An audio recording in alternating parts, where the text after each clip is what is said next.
Día importante también para Colombia. Envuelto en casos de corrupción, el ministro de Hacienda, hoy, Alberto Carrasquilla, deberá presentarse ante el Congreso. ¿Tiene futuro la moción de censura contra Carrasquilla o ya está blindado por el poder de turno? Allí el primer interrogante entonces para develar en nuestra pregunta. Posibles respuestas también van a ir apareciendo. Si la pregunta la tienen, la repetimos y luego nos vamos a preparar también a otros temas que van a ir dando vuelta por las corresponsalías. Me decían, aplicación lista entonces, preguntas para mostrar que tienen que ver con nuestras consultas en Twitter. Rusia y Siria hoy mantienen un tema latente. Jornada de lunes desapareció un avión ruso con 14 tripulantes a bordo tras un ataque de Israel. El Ministerio de Defensa de Moscú confirmó que este avión ruso IL-20 con 14 personas fue derribado accidentalmente por un misil del sistema antiaéreo de defensas de fuerzas gubernamentales de Siria durante un ataque de F-16 israelíes. Por esto, directamente acusan a Israel hasta ahora desde el Ministerio de Defensa de Rusia por los hechos. Le dicen es imposible que no supiera, que no estuvieran en sus radares con la información respectiva. Ya van a ver las versiones cruzadas. Sobre esto había que ser muy delicado y mostrarse por la gravedad de los hechos de una manera muy tajante, y es aferrándose a la fuente informativa. En este caso, el último pronunciamiento lo dio el Ministerio de Defensa ruso.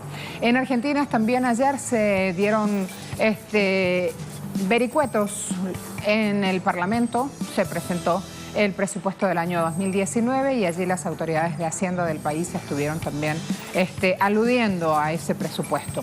En Chile se liberaron 7 personas que protestaban contra la evacuación de desechos en descomposición y combustible de un barco varado al sur del país desde noviembre del 2017. También vamos a estar en este día aludiendo a otros temas. El encuentro trascendental mundial que les contaba tiene que ver con las dos Coreas, protagonistas de este evento, de esta reunión esperada. Ambos países activan la diplomacia como opción a la paz. ¿Es posible con Trump en la Casa Blanca? Preguntamos. Allí tienen entonces uno de los interrogantes. Volvamos por favor a la primera que no la hemos mostrado y es importante poner las distintas opciones. Esta es la de Corea, la anterior que les relaté tiene que ver con Colombia, envueltos en casos de corrupción. Hoy el ministro de Hacienda del país va ante el Congreso. Preguntamos si tiene futuro la moción de censura contra Carrasquilla o ya está blindado por el poder de turno. Tienen allí distintas opciones para ambas consultas en Twitter para pasar a responderlas. ¿Todo listo? Vamos. Este martes se realizará el primer debate parlamentario entre el Gobierno Nacional y la oposición, centrado contra el ministro de Hacienda, Alberto Carrasquilla, por el escándalo de los llamados bonos agua. Con apenas un mes del gobierno de Iván Duque, su ministro de Hacienda ya ha generado varias conmociones en el país, como la propuesta de una reforma tributaria que causó preocupación en los colombianos. Son tantas las polémicas que actualmente se encuentran frente a un debate de moción de censura. Sin embargo, fuentes informaron que el gobierno ya se encuentra realizando una serie de movidas políticas en el Congreso para encontrar aliados y evitar que avance la moción de censura. El funcionario deberá responder a una serie de preguntas. Una de las explicaciones más difíciles que deberá entregar es cómo su nombre aparece en los Panama Papers, entre otros casos de corrupción. Dependiendo de las respuestas, se realizará la toma de decisión respecto a la moción. ¿Aprobarán la moción de censura? ¿En qué afectará al gobierno de Duque? ¿Amenaza la gobernabilidad de este caso puntual? Hoy en Agenda Abierta analizaremos los posibles escenarios tras la posible decisión del Congreso. Fíjense lo que dice El Tiempo, medio de comunicación de Colombia, las respuestas que Carrasquilla les dará este martes a los senadores.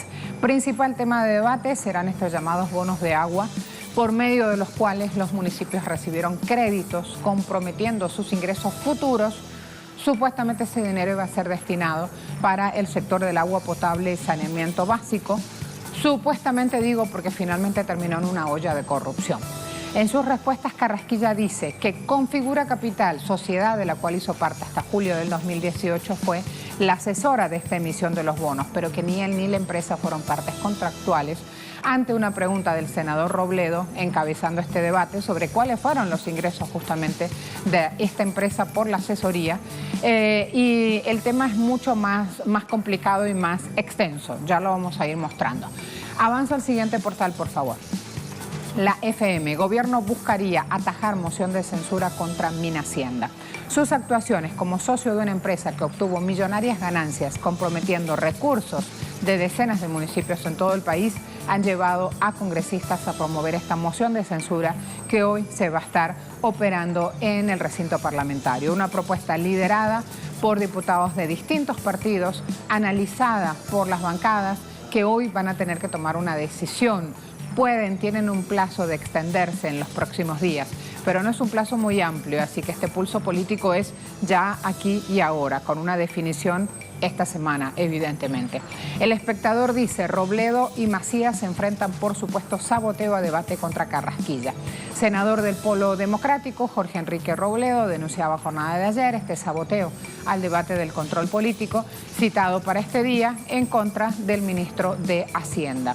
Esto es un video publicado a través de su cuenta en Twitter, en el cual el legislador dice, el presidente del Congreso, Ernesto Macías, quiere restarle tiempo al que tiene derecho a la colectividad de Robledo para fijar posturas en la plenaria y están hablando específicamente del Senado.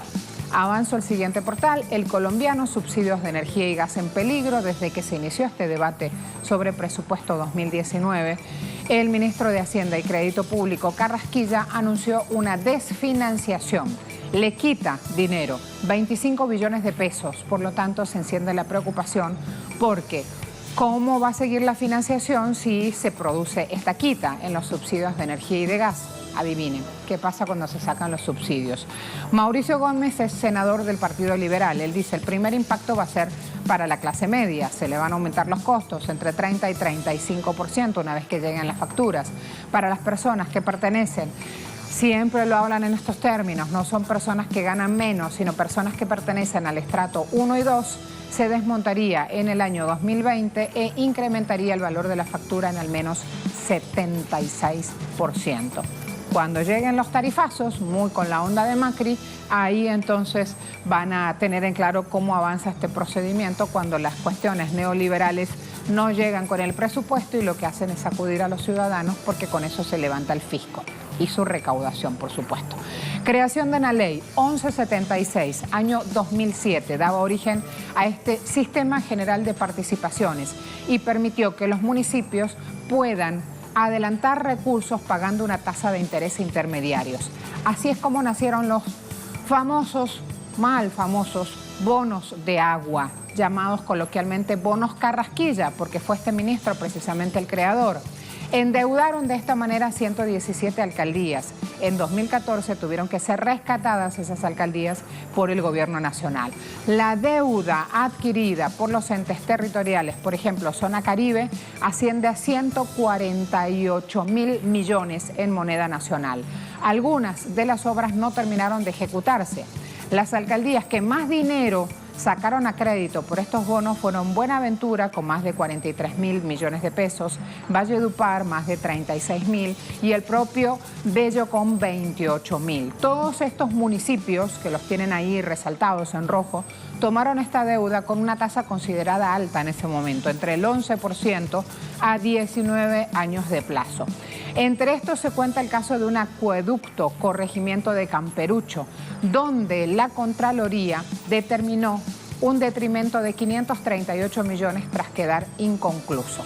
La Contraloría Municipal adelantó investigación sobre este crédito, hizo un informe larguísimo de 54 páginas y allí aparecieron las inconsistencias. Ahí tienen un poco de lo que pasa con este tema de corrupción. Yo les decía olla de corrupción. Cuando hablen de bonos del agua van a ver esto. Les permitieron a las alcaldías salir a pedir financiación, no las daba el Estado Nacional, con una tasa alta, luego no hicieron las obras, no las concluyeron y ahí quedó todo, como siempre, con los perjuicios para el ciudadano que sigue con la misma mal abastecimiento o deficiencia en el sistema de agua potable.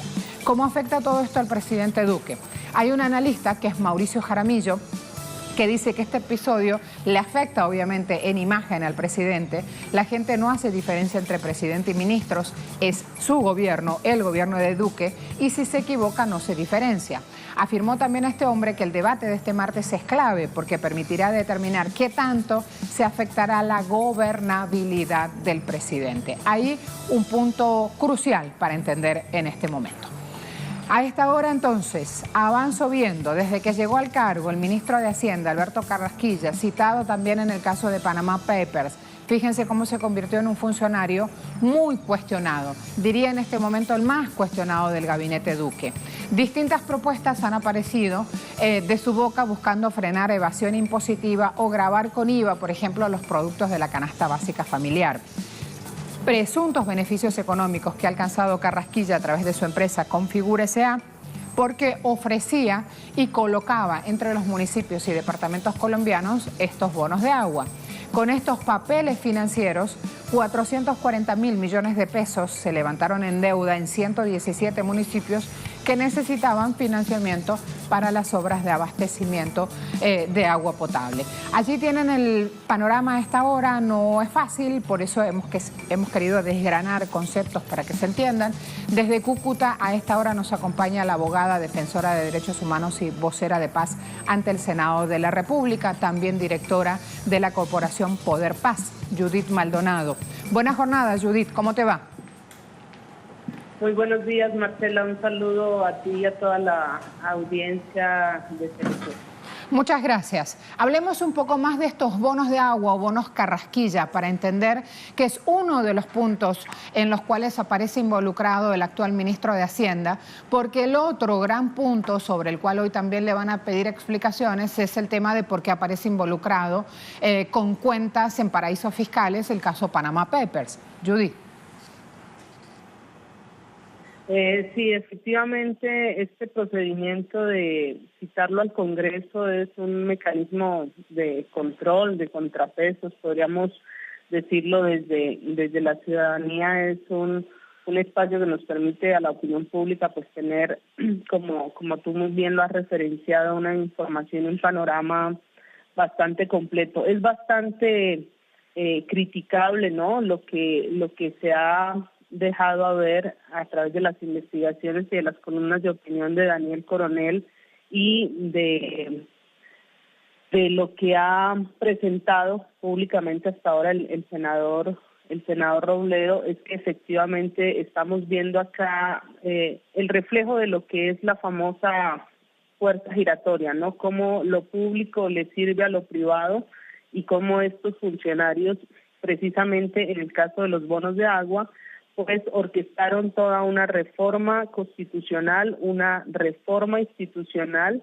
y generaron, podríamos decirlo, una empresa criminal cuyo objetivo era precisamente generar un enriquecimiento ilícito en cabeza pues del propio ministro, quien ha reconocido de lo que tú mencionas, esta suma de más de 400.000 millones de pesos, pues directamente él ha reconocido en los medios de comunicación que le generaron unos honorarios al menos del 2%, es decir, ya él atribuye hay un enriquecimiento, pero también favoreció el enriquecimiento ilícito de terceras personas. Tú ponías el caso de Buenaventura. Esto para la audiencia de Telesur es uno de los municipios de mayor abandono, es un puerto en el Pacífico y precisamente el ejemplo que hay, que es como la punta del iceberg, es este municipio se endeudó, digamos, en cerca de 52.000 millones de pesos, ha pagado una suma cercana a esta cifra, es decir, casi 50.000, y todavía debe una cifra similar.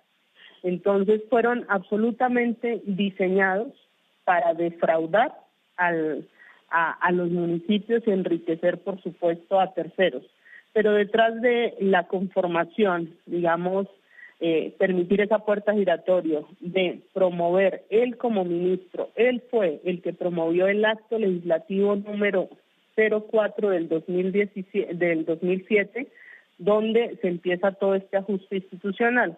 Luego, por supuesto, su ministro amigo, sucesor, Oscar Iván Zuluaga, que ustedes, creo, la opinión pública recordará, fue el anterior candidato presidencial del Centro Democrático, pues terminó de tramitar esta ley de la que ustedes hacen mención, y una vez estuvo montado esa nueva institucionalidad y reforma legal, Pues el ministro Carrasquilla monta a las 3 semanas, una empresa, es decir, diseñan todo este marco legal institucional para que efectivamente se pueda ejercer de manera tranquila para ellos en ese momento todo este negocio.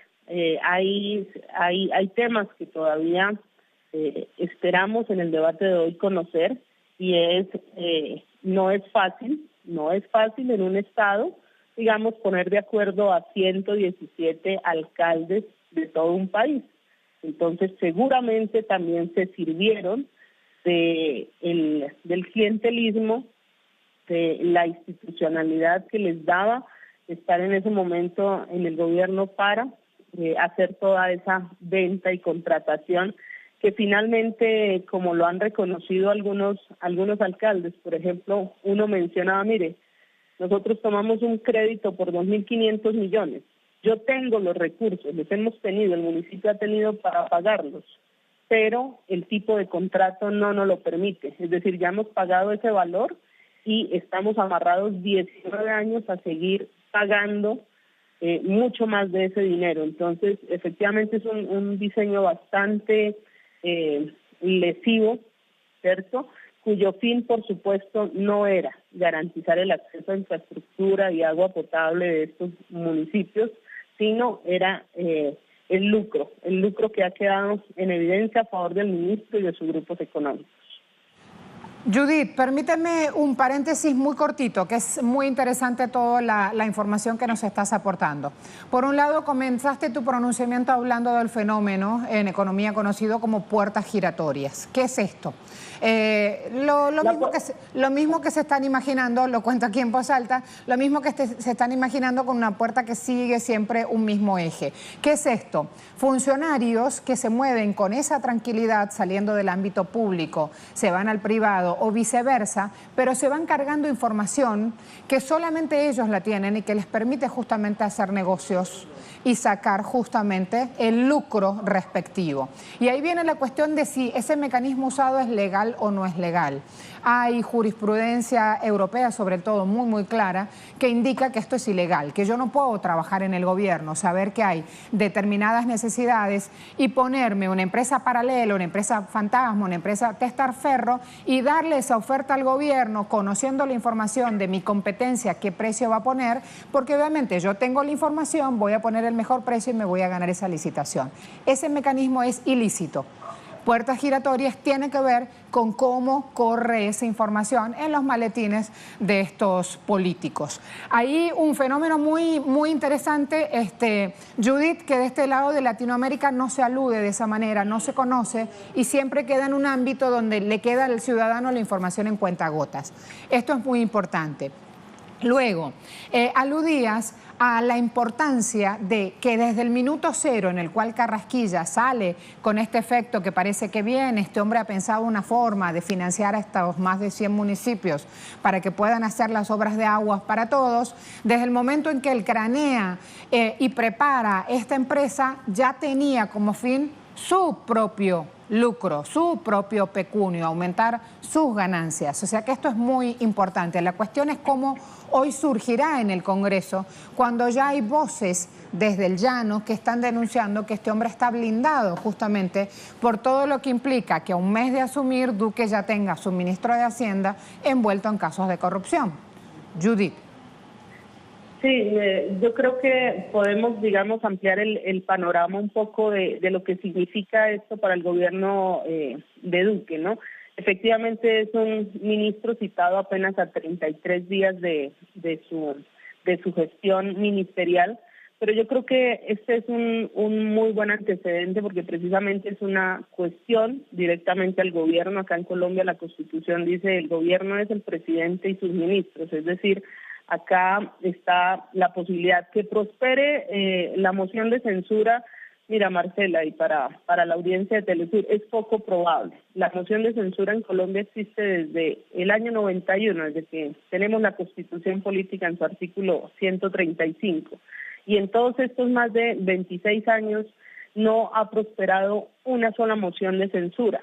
por muchas razones, efectivamente por las mayorías que suelen tener el Ejecutivo en el Congreso. En estos momentos Duque no cuenta con esa mayoría, es decir, hay una pequeñísima luz de experiencia. Quienes han salido como escuderos del ministro Carrasquilla, por supuesto el Centro Democrático y el Partido Conservador, incluso el Centro Democrático tratando de, como siempre, torpedear y sabotear las normas procedimentales. Quienes tienen el derecho a hacer el debate es quienes han citado la audiencia de moción de censura, que en este caso es el Polo Democrático. Entonces el Centro Democrático quiere incorporar unas proposiciones para que se le dé la mitad del tiempo del debate. Es decir, hoy, como lo dijo Robledo, estamos ante la incertidumbre de que se pueda o no desarrollar una audiencia de moción de censura con plenas garantías.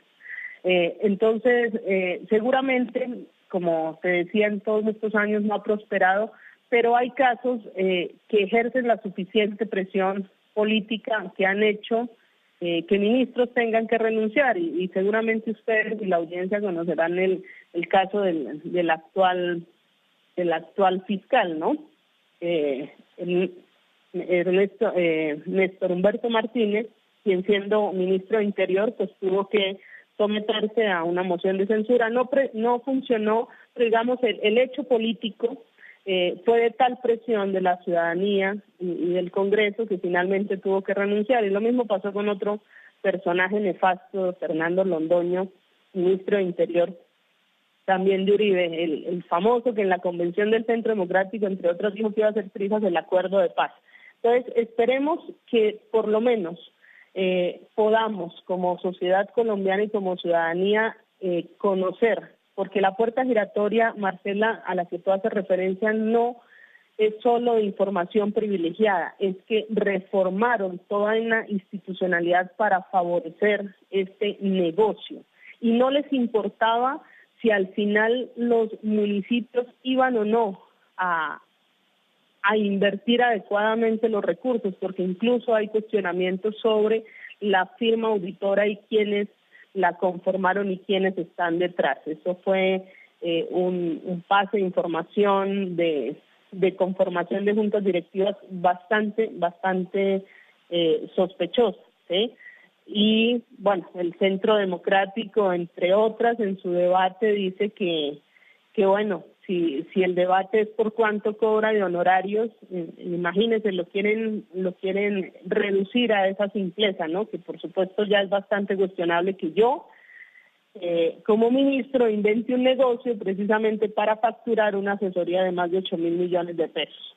Pero si para ellos eso no es enriquecerse a costa del erario público, pues entonces no entendemos su nivel, ¿sí? Su línea ética en cuestiones de gestión pública. Entonces, tenemos la confianza de que efectivamente, como ha sido la tradición histórica, la moción de censura de este ministro nos permita a la ciudadanía conocer con mayor detalle todo lo que estuvo detrás de este negocio que, insisto, no tenía sino otro fin que lucrar al ministro Carrasquilla y a terceros.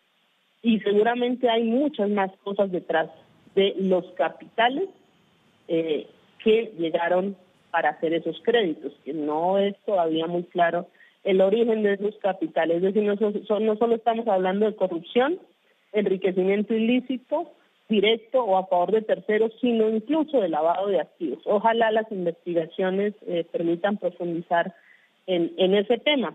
Y me parece bastante importante que el gobierno Duque sienta una ciudadanía y un grupo parlamentario pues de decentes, de manera amplia, como se ha conformado esa coalición, para hacer una oposición, digamos, férrea a este gobierno del que muchísimos no compartimos incluso sus planes económicos. Gracias, Judith. Hasta la próxima. En Twitter, ¿tiene futuro la moción de censura contra Carrasquilla? Preguntamos, o ya está blindado por el poder de turno. Ustedes respondieron, 50% tiene blindaje judicial, 11% habrá moción de censura, 39% dice políticos corruptos. A esta hora, imágenes en vivo. Hay un encuentro trascendental, les decía. Hemos preparado información sobre el tema también. ¿Puedo mostrarles algo de lo que está pasando? Miren allí, este es el recinto, allí tienen la información. Estamos hablando de las dos Coreas, buscando un camino, negociando, buscando desbloquear las negociaciones nucleares. Un tema que es trascendental y que importa al mundo. Hoy han sido vistos juntos los presidentes de las dos Coreas, Corea del Norte y Corea del Sur. Se espera que esta primera reunión, que tiene una agenda de trabajo muy variada, sea fructífera. En el abrazo inicial, cuando estos hombres se encontraban en momentos previos a este que estamos viendo, justamente ya se hablaba de una muy buena señal, con una multitud de asistentes ha dado inicio justamente este evento. Estamos hablando de que Moon ha llegado a la capital norcoreana con 110 delegados y miembros de personal.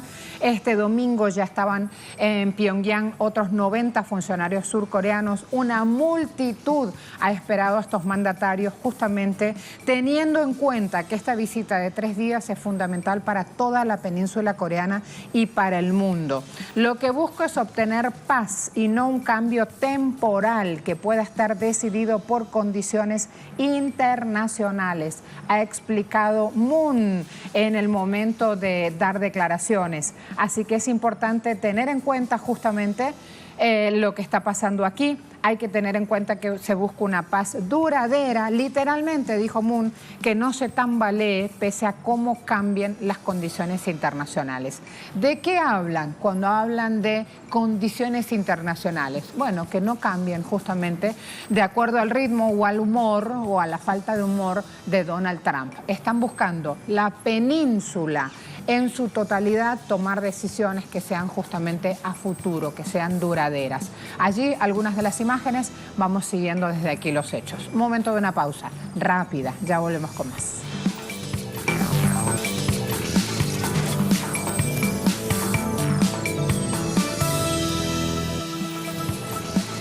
A esta hora, otro tema trascendental que está en pleno desarrollo. Sputnik dice, Rusia acusa a Israel de haber expuesto su IL-20 a un ataque de la defensa antiaérea siria.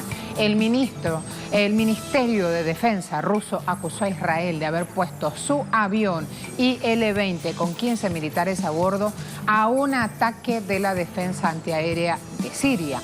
El avión, que estaba regresando a la base aérea rusa en Jimeimi, desapareció de radares hacia las 20 GMT del lunes 17 de septiembre, justamente cuando 4 aviones F-16 de la Fuerza Aérea Sionista, de la Fuerza Aérea de Israel, lanzaban un ataque contra objetivos sirios en Latakia. Escudándose tras el avión ruso, los pilotos israelíes lo han expuesto al fuego de la defensa antiaérea de Siria. Esto es lo que había que decir con todas las letras, porque ya existe la evidencia, porque ya están las fuerzas rusas en Latakia investigando los hechos, y allí aparece la declaración del portavoz ruso Igor Konashenkov.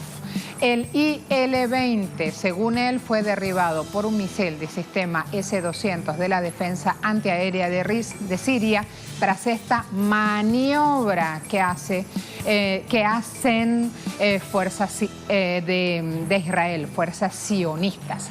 El representante de defensa añadió que una actuación irresponsable de militares israelíes derivó en la muerte de 15 efectivos rusos, lo que no responde en absoluto al espíritu de cooperación entre Rusia e Israel. Allí el tema grave expuesto. Ahí lo tenemos en pantalla. Hansel Oro, a esta hora desde Moscú, suma información. Hansel, cuando quieras. Sí, hola, un saludo para ti y para toda nuestra teleaudiencia. Así es. Rusia responsabiliza a Israel del derribo del avión ruso Il-20 que había desaparecido de los radares de la base aérea rusa de Memmin a unos 35 kilómetros de la costa de Siria.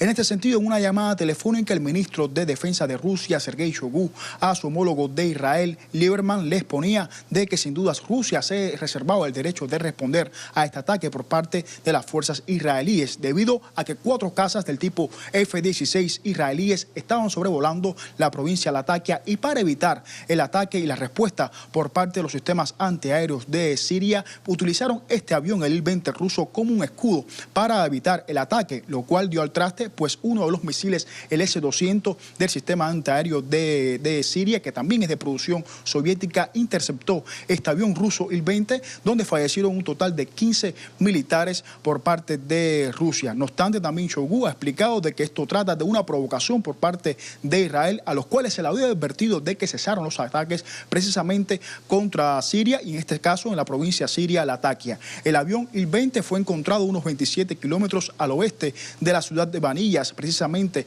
en la provincia Latakia, y como bien informaba el Ministerio de Defensa de Rusia, continúan estas investigaciones. No obstante, en unas informaciones preliminares había dicho de que en esta zona también estaba una fragata de Francia, mientras estaba también el ataque de los 4 cazas F-16. No obstante, la fragata por parte de Francia habían comunicado de que para nada estaban participando en estos ataques por parte de Israel en la provincia siria Latakia. Esta es la información hasta este minuto. No obstante, Rusia continúa con estas investigaciones. Ha calificado este acto como una provocación por parte de Israel, que no cesa en torno a estos ataques contra Siria, y accidentalmente este S-200 por parte de los sistemas de defensa de Siria interceptó este avión Il-20 ruso, donde fallecieron estos 15 personas, estos 15 militares. Adelante. Hansel, gracias. De inmediato a Siria con el jefe de corresponsalía de Telesur en Damasco, Hisham. Buenos días, colegas. Saludos, amables televidentes. Las elecciones municipales celebradas el pasado domingo en Siria por primera vez después de más de 7 años de guerra han concluido a las 12 de la noche, hora local del pasado domingo, después de haber extendido el horario electoral por 5 horas debido a la amplia participación popular. De inmediato ha comenzado el escrutinio para conocer los resultados de estas elecciones, en las cuales más de 40.000 candidatos de todas las provincias de Siria disputaron los 18.478 escaños municipales y provinciales en todo el territorio de Siria, a excepción de la provincia de Idlib, que aún permanece bajo control de los terroristas. Los desplazados de Idlib tuvieron la oportunidad de realizar o de ejercer su derecho al voto en colegios electorales establecidos para ellos por parte del gobierno sirio en la vecina provincia de Hama. Hay que informar que realmente los sirios ejercieron su derecho al voto en 16.500 colegios electorales en diferentes partes de Siria, en todas las gobernaciones. El escrutinio continúa hasta el momento de los votos. Realmente el comité judicial de la provincia de Latakia detectó una infracción en uno de los colegios electorales, razón por la cual se ha repetido el día de ayer la votación en este colegio electoral. Hay que destacar que cada provincia y cada gobernación dará a conocer por separado los resultados de estas elecciones municipales, y se espera se dará tiempo de 3 días, el marco de 3 días, para que los candidatos presenten sus quejas y apelaciones ante el Alto Comité Judicial, que se encargó de supervisar estas elecciones. Después de estos 3 días, el Alto Comité Judicial sirio celebrará una rueda de prensa para dar a conocer los resultados finales de estas elecciones, el porcentaje de participación y también las apelaciones y quejas que se presentaron, que serán aceptadas o rechazadas en el marco de 15 días después de presentadas. Todo ello ocurre en momentos realmente que Damasco Damasco dio a conocer los resultados de las elecciones en la capital de Siria y también en la zona rural, en la campiña o en la provincia de Damasco, Campo. También esta situación ocurre en Siria en medio de una tensa situación a raíz de la reciente agresión israelí contra zonas industriales en la provincia costera de Latakia, que ocurrió en la noche de ayer, donde Israel lanzó misiles mediante 4 aviones de combate tipo F-16 desde el mar Mediterráneo contra las instalaciones industriales de tecnología, de la industria tecnológica en Latakia, y esta agresión causó daños materiales, heridas a 10 personas y la muerte de 2 personas. Hay que destacar que los sistemas de defensa antiaéreos sirios respondieron de inmediato a esta agresión y afirmaron que lograron derribar la mayoría de los misiles lanzados antes que pudieran alcanzar sus objetivos. Pero lamentablemente en esta situación fue derribado un avión ruso tipo AL-20 y murieron los 15 efectivos que estaban a bordo de este avión cuando regresaba desde el mar Mediterráneo hasta la base aérea rusa de Hmeimim en la provincia costera de Latakia. La última información que tenemos es que el Ministerio de Defensa de Rusia aseguró que el avión fue derribado debido a un misil de los sistemas, del impacto de un misil de los sistemas de defensa antiaéreos sirios tipo S-200, y acusó a Israel de crear una situación peligrosa en la provincia de Latakia, y también acusó a los militares israelíes de actuar de forma irresponsable, razón por la cual perdieron la vida lamentablemente los 15 efectivos rusos y fue derribado el avión ruso. Esta es toda la información que tenemos por ahora. Volvemos a los estudios en Caracas. Muchas gracias. Aquí hay algo muy importante. Todo esto ocurre, me quedo todavía con el punto Rusia-Siria en un momento muy especial. Me voy a ABC con esta publicación. Un acuerdo nada sencillo de ejecutar para Siria. Pasó tan poco tiempo y parece que ocurrió mucho en el medio. 15 de octubre, fecha acordada para entrada en vigencia de la zona de desmilitarización que patrullarán rusos y turcos. Un acuerdo nada sencillo de ejecutar para Siria. En imágenes, Erdogan, presidente turco, y Putin de Turquía. Esta información tiene fecha 18 de este mes.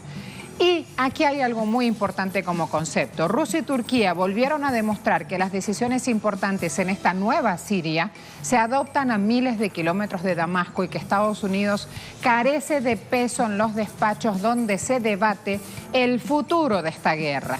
Se da precisamente este encuentro, se da este pacto, esta decisión, y aparece el derribo del avión en el día de hoy. Son temas que están ocurriendo en este momento en un mundo convulsionado, donde esa guerra, como ven, genera beneficios. Algunos que se resignan en este momento toman sobre la marcha otras decisiones, porque lo que no resignan son las ganancias que les deja la guerra.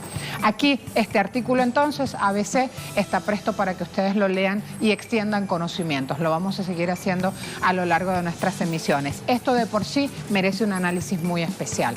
Además agrego otro tema de Latinoamérica, porque ya me esperan expectativas sobre lo que va a pasar en Argentina con el presupuesto 2019.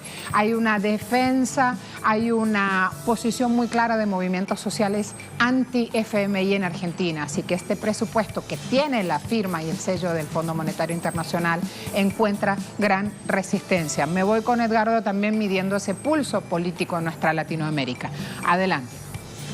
Esta mañana del martes, y como bien decís, el ministro de Economía, Nicolás Dujovne, presentó en el día de ayer en el Congreso Nacional lo que son los lineamientos del presupuesto para el año 2019, esta ley madre que marca expectativas en lo que va a ser el debate tanto en el recinto de la Cámara de Senadores como de Diputados, en función justamente de las consecuencias que va a traer y de lo que marca un año bastante complejo, porque hay elecciones, pero también ya se ha anunciado y se ve en los pliegos de presentación de que va a haber o va a continuar la recesión que se está viviendo por estos días en la República Argentina. Una baja del 5% en el Producto Bruto Interno, también se está hablando en las propuestas una inflación como arrastre de este año 2018 de un 23%. Recordemos que este año va a terminar entre un 45 a un 48%, cuando en el presupuesto que había presentado el gobierno el año pasado se hablaba de un 10%, y después las dificultades que se van a tener en las negociaciones con los estados provinciales. Ya hubo reuniones la semana pasada, pero realmente no se ha llegado al consenso esperado en función justamente del costo político que van a pagar y económico a partir de que no van a llegar fondos del Estado Nacional, y esa situación compleja que están teniendo las provincias también se va a discutir para llegar a un acuerdo, como así también con los distintos bloques opositores. Así que hay mucha expectativa con relación en estos días de lo que va a ser las negociaciones por parte del Gobierno Nacional para llegar a un acuerdo y se pueda debatir rápidamente esta ley madre, que es la ley de lo que es el presupuesto para el año 2019, recordemos, en un año electoral. Gracias. Me voy con Tiare a Chile. Salmoneras, van a ver este caso así en general. Fueron liberadas 7 personas detenidas. Protestaban contra la evacuación de los desechos de un buque. Así es como cuando no les sirve más la mercadería, abren compuertas y todos esos desechos lo largan precisamente a ese mar. De allí, de ese mar, luego se extrae el alimento que comemos. Esto pasa en Chile. Sí, Tiare. Hola, ¿cómo están? Me conecto a esta hora de la madrugada para comentarles que durante la noche fueron liberados las 7 personas que protestaban en contra de la evacuación de desechos en descomposición y también de combustible, en específico petróleo, de una embarcación que se encuentra varada al sur de nuestro país desde noviembre de 2017, específicamente cerca de la localidad de Calbuco. Una evacuación que ha contemplado, por ejemplo, arrojar más de 200 toneladas de salmón en descomposición en las costas chilenas y evacuar de un lugar a otro miles de litros de petróleo. Por el peligro que puede significar no tan solo para la población, sino que también para el ecosistema, se han realizado distintas protestas y en ese contexto detuvieron a estas 7 personas que han sido liberadas.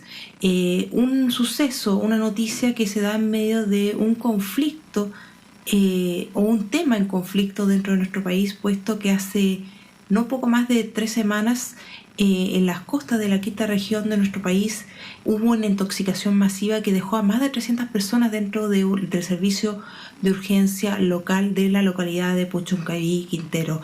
Una intoxicación masiva que se debió a un humo tóxico liberado por las más de 19 empresas que ocupan el parque industrial de la costa de ese lugar, que funciona desde la década de los 60 y que va ido contaminando a la población poco a poco.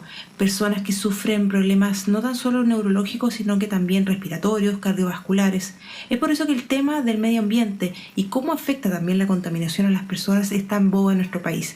Y en medio de ese escenario es que se realiza esta evacuación de desechos en descomposición y también de combustible. Un tema que de seguro seguirá dando de hablar en nuestro país y que nosotros como Telesur Chile seguiremos acompañando. Muchas gracias a todos. Pausa rápida. Seguimos.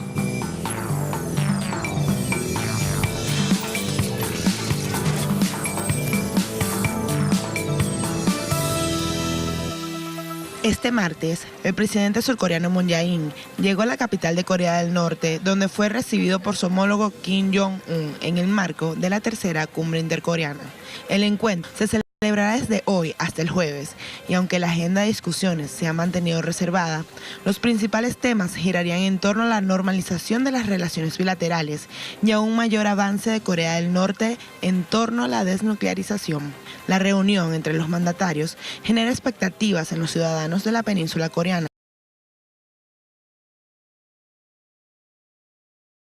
En Agenda Abierta, hacemos foco y Corea del Sur avanzarían hacia una relación bilateral pacífica tras 70 años de conflicto. ¿Qué dice el mundo sobre esta reunión? Kim Jong-un recibe a pie de pista a Moon Jae-in para la cumbre de Pyongyang. La imagen más reverencia que se ha hecho coreano ante miles de ciudadanos del país vecino reunidos justamente en este aeropuerto capitalino para recibirle agitando banderas con el mapa de la península unida y con la enseña local. Así, con toda la pompa requerida, el líder norcoreano Kim Jong-un, acompañado de su esposa Ri Sol-ju, recibía este martes a su homólogo surcoreano en una nueva cita histórica entre estos dos dirigentes, una cita que se va a extender durante 3 jornadas. Avanzo.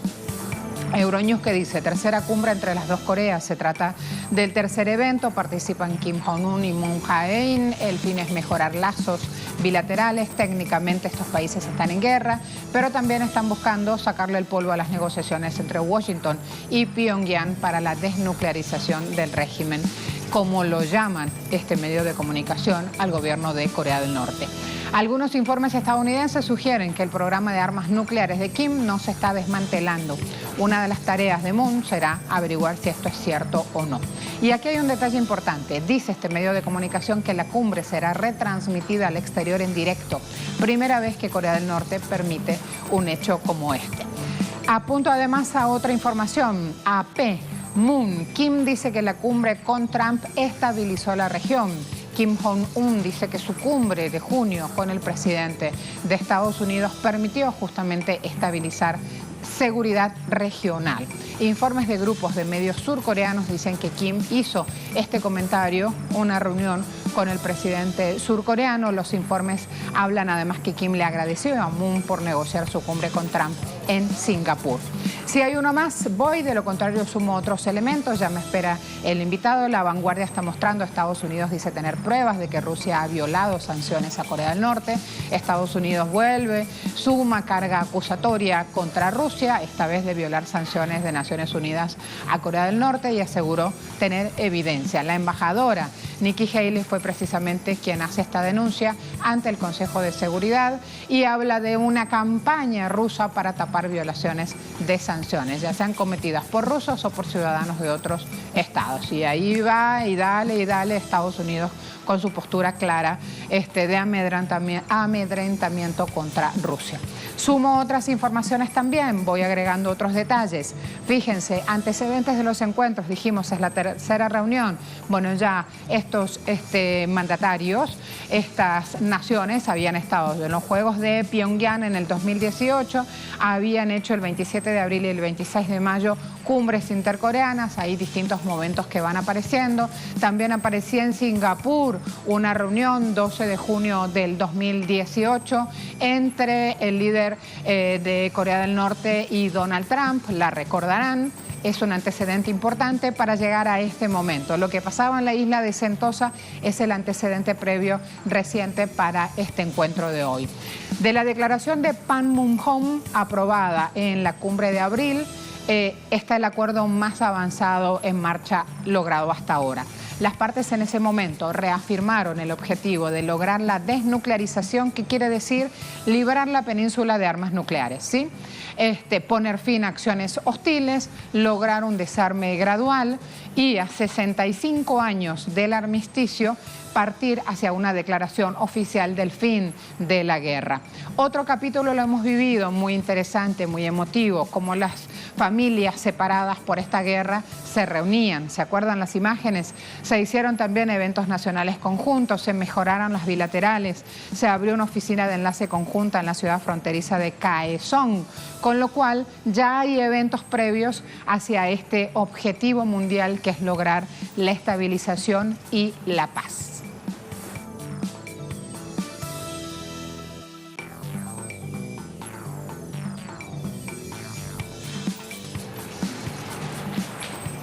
Voy hasta ahora a sumar a Francisco Peña Torres, internacionalista, su opinión sobre los hechos como catedrático que es de Ciencias Políticas. ¿Cómo le va, Francisco? Buena jornada. Muy bien, buenas tardes. Buenas tardes. ¿Cómo lo estarán viendo? ¿Qué información comparte, por ejemplo, con sus pares en Francia, con sus pares en Europa sobre este encuentro? Bueno, es un encuentro importante que sigue, como usted lo ha dicho, a otros encuentros que han tenido lugar la semana pasada, ¿no? Hay un hecho también importante, simbólico, y en las relaciones internacionales, por supuesto, la simbología tiene una importancia enorme. El 9 de septiembre pasado, con ocasión del desfile militar, de la parada militar que celebraba fiesta nacional de Corea del Norte, podríamos decir que el régimen de Corea del Norte, Pyongyang, de alguna manera desnuclearizó la parada militar. Es decir, presentó, como todos los desfiles militares,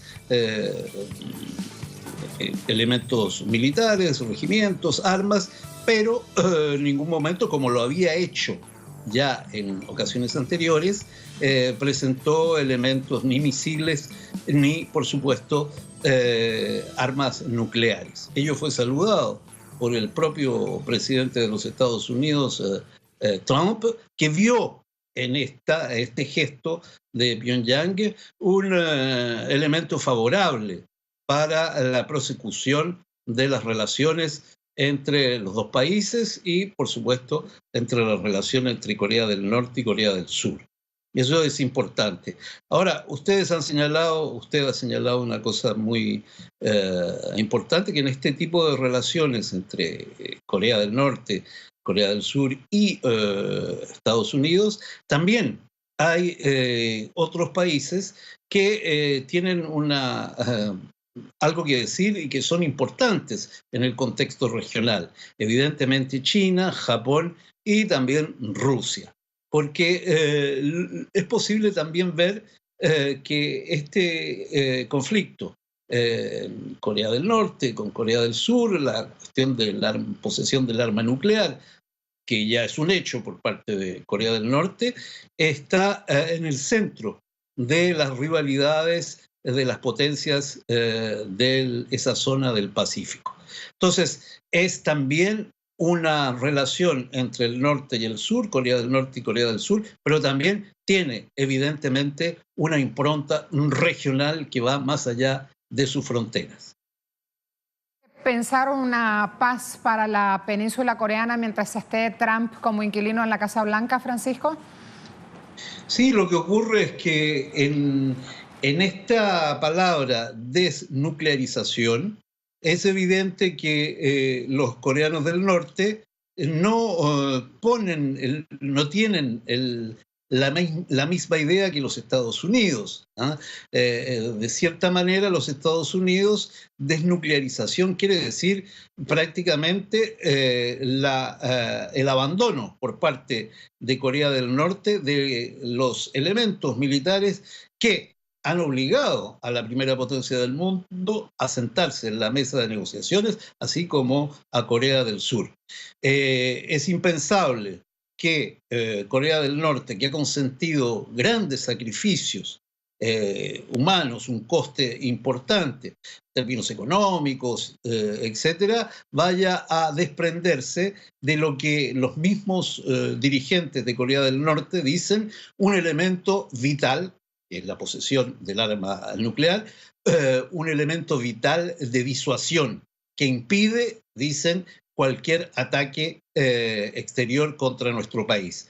En esas condiciones, lo que piensa Estados Unidos de desnuclearización, esto es el abandono y el término del proceso de fabricación de armas nucleares por parte de Pyongyang, no es lo mismo de lo que piensa Corea del Norte, que de su punto de vista se trataría de erradicar de la península coreana, también de Corea del Sur, todas las armas nucleares que han sido almacenadas allí desde hace décadas. Ello implica entonces dos puntos de vista diferentes. Pero, en todo caso, los Estados Unidos, por boca de Donald Trump, han insistido sobre el hecho de que la famosa frase se tiene que avanzar en términos de un proceso de desnuclearización irreversible y verificable. Ahora bien, el gobierno de Corea del Norte ha procedido a algunas acciones que indican que ha terminado en algunos casos con algunos sitios donde se fabricaba el arma nuclear.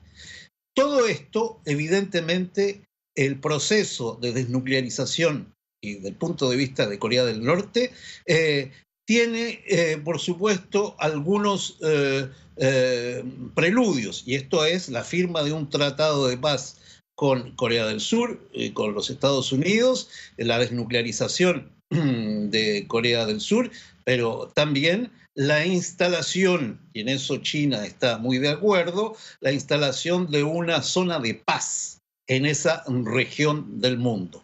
Y además, el proceso de desnuclearización no es un proceso inmediato, rápido, es un proceso que seguramente tomará muchos años, muchos años. Gracias por su participación. En Twitter respondieron, ¿es posible con Trump en la Casa Blanca la paz? 32% sí, 60% no, 8% neocon hacen negocios, siguen haciendo negocio con la guerra. Me espera nuestra compañera desde este pulso que estamos siguiendo aquí, este gran encuentro, Isaura Díez. Adelante. Sí, gracias, colega. Buen día para ti, buen día también para todas las personas que se informan con nosotros a esta hora a través de la señal de Telesur. En efecto, el líder de Corea del Norte, Kim Jong-un, recibió hoy en el Aeropuerto Internacional de Sunan de Corea del Norte al presidente de Corea del Sur, Moon Jae-in, quien se convierte así en el tercer mandatario de ese país en visitar Corea del Norte. Ambos líderes se saludaron con muchísima efusividad en el aeropuerto y luego una multitud de norcoreanos recibió a Moon Jae-in hasta la casa de huéspedes donde se hospeda hasta el próximo 20 de septiembre. Antes de su salida de Corea del Sur, la Casa Presidencial había confirmado que 3 son los objetivos de Moon Jae-in en esta tercera cumbre intercoreana. El primero de ellos es desarrollar las relaciones intercoreanas. El segundo es impulsar los diálogos entre Corea del Norte y Estados Unidos para la desnuclearización, y el tercero es discutir las formas para reducir las tensiones y acabar con la amenaza de una guerra. Por supuesto, el tema de la desnuclearización va a ser el tópico fundamental de esta tercera cumbre intercoreana. Kim Jong-un ha reiterado una y otra vez su compromiso con ese camino hacia la desnuclearización, pero tenemos que tener en cuenta que esta cumbre ocurre en medio de un enfriamiento en los diálogos entre Corea del Norte y Estados Unidos, precisamente por la negativa de Washington de declarar el fin oficial de la guerra de Corea, que ocurrió entre 1950 y 1953 y que constituye uno de los pedidos fundamentales que hace Corea del Norte. Estados Unidos alega que no se puede declarar este fin oficial hasta que Pyongyang no tome pasos específicos camino hacia la desnuclearización, pero por otro lado Corea del Norte asegura que sí que ha tomado pasos específicos, y un ejemplo de ello es la destrucción pública del sitio de ensayos nucleares de Punggye-ri. Por tanto, Moon Jae-in trata de ser un mediador en este sentido, porque las relaciones intercoreanas o el bienestar de estas relaciones también depende de que avance el diálogo entre Corea del Norte y Estados Unidos. Recordamos que Corea del Sur es uno de los principales aliados de Washington en estos momentos. Ya sostuvieron su primera reunión oficial. Kim Jong-un y Moon Jae-in se deben encontrar en estos momentos en una cena oficial de bienvenida. El próximo diálogo oficial entre ambos mandatarios va a ocurrir el miércoles, seguido de una cena oficial de despedida. Nosotros te mantenemos al tanto sobre todo lo que acontezca con esta importante tercera cumbre intercoreana. La tercera entre Kim Jong-un y Moon Jae-in, la quinta de la historia, porque anteriormente había ocurrido una cumbre intercoreana en el año 2000 y en el año 2007 en Pyongyang. Ahora devuelvo la señal a los estudios centrales en Caracas. Gracias, Isaura. Hola, Yuki. Vienen los deportes. No me quiero quedar por fuera con Maradona. Juan me espera, estamos pasados de tiempo. Arranque, mi amor. Vamos a hablar de Diego Armando Maradona, y es que luego de haberse presentado como técnico de los Dorados de Sinaloa, logró allí entonces debutar con victoria en la segunda división del fútbol mexicano. Eso lo hizo con un triunfo de 4-1 sobre los cafetaleros de Tapachula. Diego Armando Maradona, de hecho, dijo haberse sentido como si estuviera en la Bombonera de Buenos Aires. Así, con ese calor, con ese debut de Maradona como técnico del equipo de Dorados, consiguió su primera victoria en la temporada de esta segunda división de México, y es que fue la noche del 10 por el debut del astro argentino en el banco y por el triplete del ecuatoriano Vinicio Angulo para el 4-1 ante Cafetaleros por la octava fecha de este torneo. Alonso Escobosa y el argentino Sebastián Ibar anotó el descuento.